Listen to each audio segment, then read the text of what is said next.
சேலம் மாவட்டம் சங்ககிரி பகுதியில் ஆம்னி பேருந்தில் 3 கிலோ 150 கிராம் தங்க நகைகள் ரூபாய் 4 கோடி மதிப்பில் கொள்ளையடிக்கப்பட்டது. இந்த வழக்கை போலீசார் வெறும் 48 மணி நேரத்தில் சீர் செய்து குற்றவாளிகளை கைது செய்துள்ளனர்.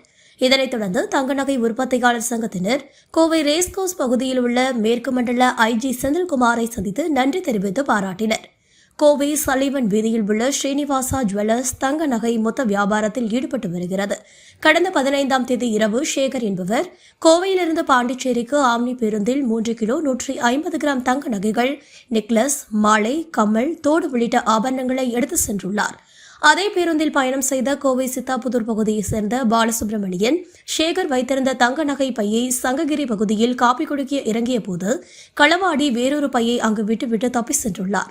இந்த சம்பவம் குறித்து தங்க நகை உற்பத்தியாளர் சங்கத்தினர் உடனடியாக நள்ளிரவு 2 மணிக்கு மேற்கு மண்டல ஐஜி செந்தில்குமாருக்கு தகவல் தெரிவித்தனர். அதன் பேரில் சங்ககிரி போலீசார் தீவிர விசாரணை நடத்தி 48 மணி நேரத்திற்குள் கோவை சித்தாபுதூரை சேர்ந்த பாலசுப்ரமணியையும் கடலூரை சேர்ந்த மெரிஜா என்பவரையும் கைது செய்தனர். மேலும் கொள்ளையடிக்கப்பட்ட 3 கிலோ 150 கிராம் கிலோ தங்க நகைகளையும் போலீசார் பறிமுதல் செய்தனர்.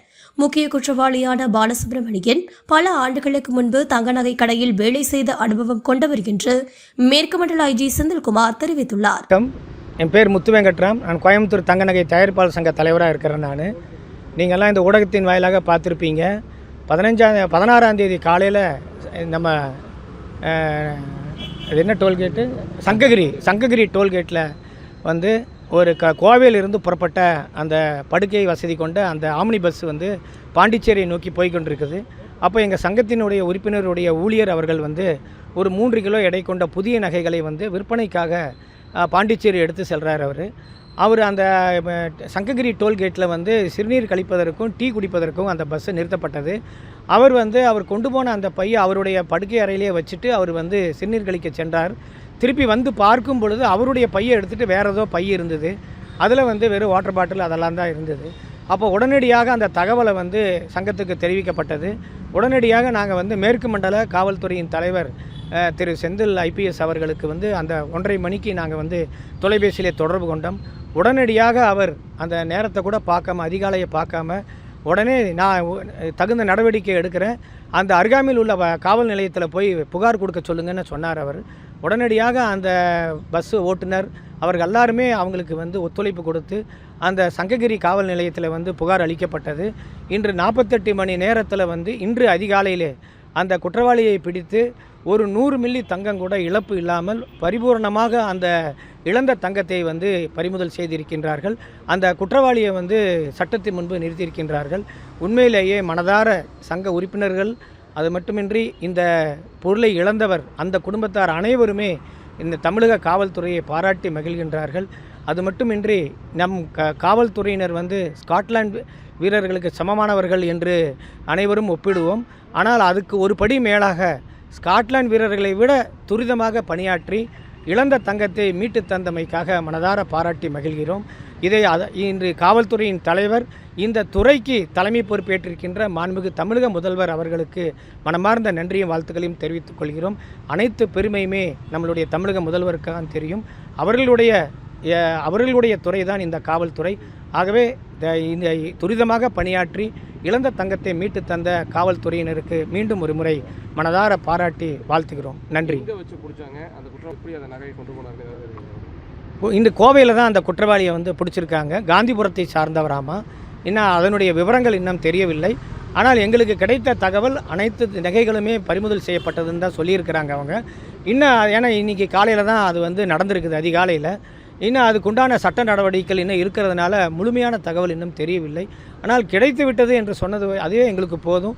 நாங்கள் சட்டத்தின் முன்பு அவனை நிறுத்தி எங்களுடைய பொருள்களை மீட்டுக்கொள்வோம் என்பதுதான் எங்களுடைய நிலைப்பாடு. நாங்கள் வந்து சங்கத்தில் ஒவ்வொரு முறையும் எங்களுடைய ஆண்டு மகாசபை கூட்டம், வேறு விழிப்புணர்வு கூட்டம் நடக்கும் பொழுது நாங்கள் அவங்களுக்கு வந்து அறிவுரை வழங்குவது வழக்கம். உடைமைகளை சரியாக பார்த்து கொள்ளுங்கள். உங்களிடம் பணியாற்றக்கூடிய வண்டி வாகன ஓட்டுநர்களாக இருந்தாலும் சரி, ஊழியர்களாக இருந்தாலும் சரி, அதை எப்படி பாதுகாப்பாக எடுத்து செல்ல வேண்டும், உணவுக்கு செல்லும் பொழுது அதை எப்படி எடுத்து செல்ல வேண்டும், இல்லை என்றால் அந்த வாகனத்திலேயே செல்லும் பொழுது யாராவது தெரிந்தவர்கள் இருந்தால் அவரிடம் ஒப்படைத்து விட்டாவது செல்ல வேண்டும். அவர் எந்த ஒரு அறிவுரையும் எடுத்துக்கொள்ளாமல் அவர் சிறுநீர் கழிப்பதற்காக சென்றதனால் இது நடந்தது என்று கூறுகின்றார்கள். நாங்கள் வருத்தப்படுகிறோம். இந்த ஊடகத்தின் வாயிலாக எங்களுடைய அறிவுரையை ஏற்று எங்களுடைய சங்க உறுப்பினர்கள் இந்த மாதிரி விலை உயர்ந்த பொருளை எடுத்துச் செல்லும் பொழுது அவருடைய சிந்தனையை பயன்படுத்தி பாதுகாப்பு தான் முக்கியம் என்று அவர் நினைத்து பாதுகாப்பு வளையங்களை பலப்படுத்தி அந்த உடைமைகளை பத்திரமாக எடுத்துச் செல்ல வேண்டும் என கேட்டுக்கொள்கிறோம். இல்லை, ஃபாலோ பண்ணி தான் எடுத்திருக்கிறாங்க அவங்க.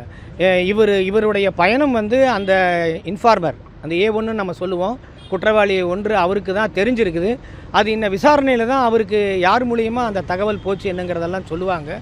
அவர் வந்து ஒரு கடலூரில் இருக்கக்கூடிய ஒரு நபரை வந்து கூலிப்படையாக அமைத்து அவர் மூலியமாக இதை செஞ்சுருக்கிறாங்க.